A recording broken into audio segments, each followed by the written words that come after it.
cours de la semaine dernière, les forces de défense israéliennes ont lancé une série d'attaques dévastatrices contre des tours contrôlées par le Hamas, marquant un chapitre critique du conflit dans la région.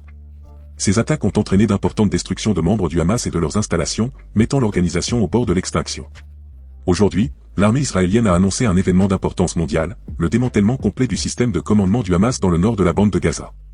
Selon les déclarations du porte-parole militaire Daniel Hagar aux médias, les terroristes palestiniens opèrent actuellement dans la région de manière ponctuelle et sans direction apparente. Depuis le début du conflit, Israël a neutralisé environ 8000 militants opérant dans le nord de Gaza.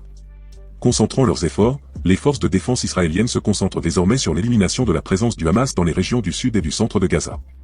Khan Yunis, soumis à un important embargo israélien, a vu la démolition de nombreux abris du Hamas. C'est le peuple du Hamas qui a le plus souffert des conséquences de cette guerre, la population de Gaza ayant été complètement détruite. Plus de 2 millions d'habitants ont été contraints de quitter leur foyer en raison de la bataille acharnée menée par Israël contre le Hamas. La désolation s'est emparée de la région et la tragédie humanitaire est palpable partout où se trouve ce conflit déchirant. Le week-end dernier, le Hezbollah a lancé un barrage de centaines de roquettes contre le territoire israélien, provoquant une escalade des tensions dans la région. Anthony Blinken, secrétaire d'État américain, a annoncé une intervention préliminaire pour empêcher le conflit à Gaza de dégénérer en un cycle de violence sans fin. Plus tôt cette semaine, la situation s'est aggravée avec l'assassinat d'un haut militant du Hamas à Beyrouth, provoquant une furieuse contre-attaque du Hezbollah. Le discours de Blinken en Grèce a marqué le début d'une semaine de voyage à travers la région, qui comprenait des rencontres avec les dirigeants de Jordanie et du Qatar. Lors de sa rencontre avec le roi Abdallah de Jordanie, Blinken a été averti des graves conséquences de l'action militaire israélienne à Gaza. Le roi aurait également conseillé à Blinken de faire pression sur Israël pour qu'il mette immédiatement fin au combat. Cependant, le premier ministre israélien Benjamin Netanyahou a souligné qu'Israël poursuivrait la lutte contre le Hamas, en cherchant à éliminer la menace qu'il représente pour le pays et à obtenir la libération des otages. Netanyahou a souligné la détermination d'Israël dans la bataille et a souligné la nécessité de persister jusqu'à obtenir une victoire complète dans la région. La situation reste tendue, avec des positions fermes de la part de toutes les parties impliquées dans ce conflit complexe. Le ministère palestinien de la Santé a rapporté que 6 Palestiniens ont perdu la vie lors d'une opération israélienne dans la ville de Jénine, en Cisjordanie occupée. Les médias palestiniens indiquent que des actions involontaires du Hamas sont responsables de ces décès. L'opération a donné lieu à un déploiement important des forces israéliennes et un véhicule militaire israélien est entré en collision avec un engin explosif, entraînant la mort tragique d'un agent des forces de l'ordre. Israël a répondu avec colère, tournant son attention vers une réunion en Cisjordanie. Jénine a été la cible de nombreuses actions israéliennes au cours des 18 derniers mois, qui se sont intensifiées depuis le début du conflit à Gaza le 7 octobre.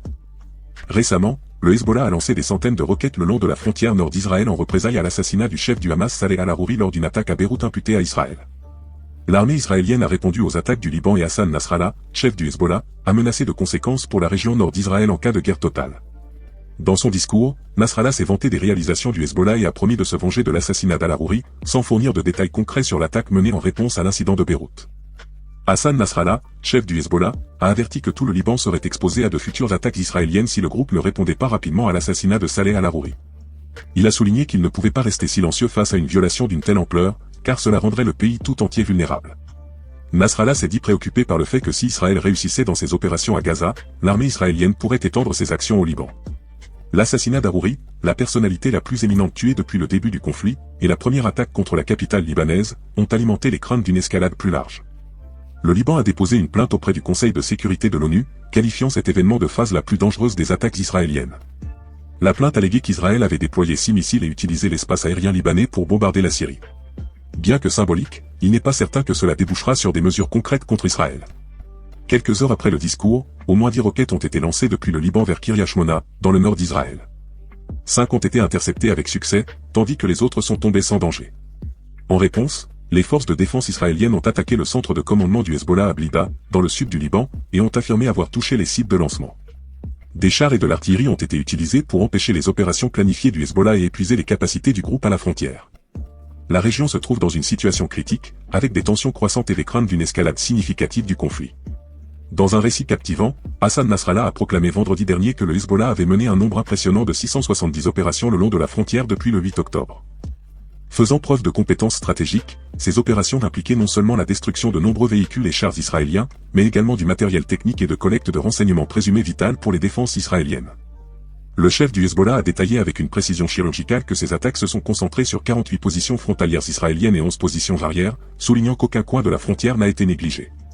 Cependant, ces affirmations, astucieusement présentées comme une démonstration de pouvoir aux partisans de l'organisation au Liban, se sont heurtées à la résistance de certains analystes. Ces critiques suggèrent que ces chiffres constituent davantage un stratagème visant à justifier les pertes subies par le Hezbollah depuis le début de ces attaques. Dans le contexte de cette confrontation intense, le Hezbollah et d'autres groupes terroristes palestiniens mènent des escarmouches quotidiennes avec les troupes israéliennes le long de la frontière libanaise. Tout cela a été déclenché par l'attaque meurtrière perpétrée par le Hamas le 7 octobre, qui a coûté la vie à près d'une centaine de personnes, pour la plupart des civils, et entraîné l'enlèvement d'environ 240 otages. La réponse israélienne a été immédiate, les terroristes israéliens attaquant les civils et leurs maisons, obligeant des dizaines de milliers d'Israéliens à évacuer leurs résidences depuis cette date fatidique. Parallèlement, les dirigeants politiques et militaires israéliens ont proclamé à plusieurs reprises que le Hezbollah devait évacuer ses forces de la région frontalière au nord du fleuve Litani, conformément à la résolution 1711/206 des Nations Unies. Ce retrait, selon les autorités israéliennes, pourrait être obtenu par la voie diplomatique ou, à terme, par le recours à la force. Le ministre de la Défense J.O. Galland a réaffirmé cette position lors de sa récente visite à la frontière nord, avertissant que le temps nécessaire pour parvenir à une résolution diplomatique était bientôt compté. Nous préférons une solution diplomatique, mais nous approchons du point où le sablier va tourner, a déclaré Galland lors d'une évaluation à la base de commandement du nord de l'armée israélienne.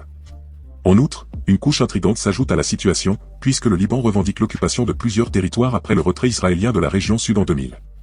Ces territoires comprennent la zone contestée du mont Dov, également connue sous le nom de ferme de Sheba, les collines de Kfar Shuba et la partie libanaise de la colonie de Gajar. Au milieu de ces tensions, la région se trouve au bord d'un dilemme critique, où la diplomatie et la force s'entrechoquent dans un équilibre délicat. Sur l'échiquier sombre de la géopolitique du Moyen-Orient, la menace posée par le Hezbollah est monumentale, puisqu'on estime qu'il possède environ 150 000 roquettes et missiles. Parmi cet arsenal, des milliers, voire des dizaines de milliers, ont la portée nécessaire pour frapper le centre d'Israël, dont des centaines de missiles à guidage de précision. L'ampleur de cet arsenal, selon le général de division Yitzhak Brik, ancien officier supérieur des forces de défense israéliennes, représente la plus grande menace existentielle depuis la création de l'État d'Israël. Brik, dans ses déclarations, souligne que Nasrallah et d'autres acteurs sont conscients de la gravité de la situation, soulignant que le manque de préparation d'Israël à cette menace est évident. L'inquiétude s'intensifie si l'on considère la capacité du Hezbollah à lancer quotidiennement des milliers de projectiles sur les centres de population, les bases de Tsahal et les infrastructures critiques telles que l'approvisionnement en électricité et en eau. Israël, en réponse à ces menaces, a mené des attaques et confisqué des dizaines de milliers d'armes, ainsi que des millions de documents liés au Hamas. Dans le cadre d'une stratégie en cours, le contre-amiral israélien Daniel Hagari a annoncé que la concentration actuelle des efforts vise à éliminer le Hamas dans le centre et le sud de la bande de Gaza. Même si ce processus prendra du temps, Hagari assure que les opérations militaires visant à expulser le Hamas de ces zones seront menées efficacement. Le chef du Hamas, Ismail Haniyeh, a fait monter les tensions en évoquant une éventuelle nouvelle offensive contre Israël. Dans ses déclarations du 22 octobre, Haniyeh a déclaré que jusqu'à présent, ils n'avaient pas utilisé toutes leurs capacités pour attaquer Israël, mais qu'ils envisageaient de le faire pour mettre un terme aux pertes de vie palestiniennes. Sa déclaration reflète la ferme détermination du Hamas à poursuivre la lutte jusqu'à la libération complète de la Palestine. Dans ce jeu de pouvoir complexe dans la région, l'incertitude et la menace sont des éléments constants qui maintiennent en suspens la stabilité de la région.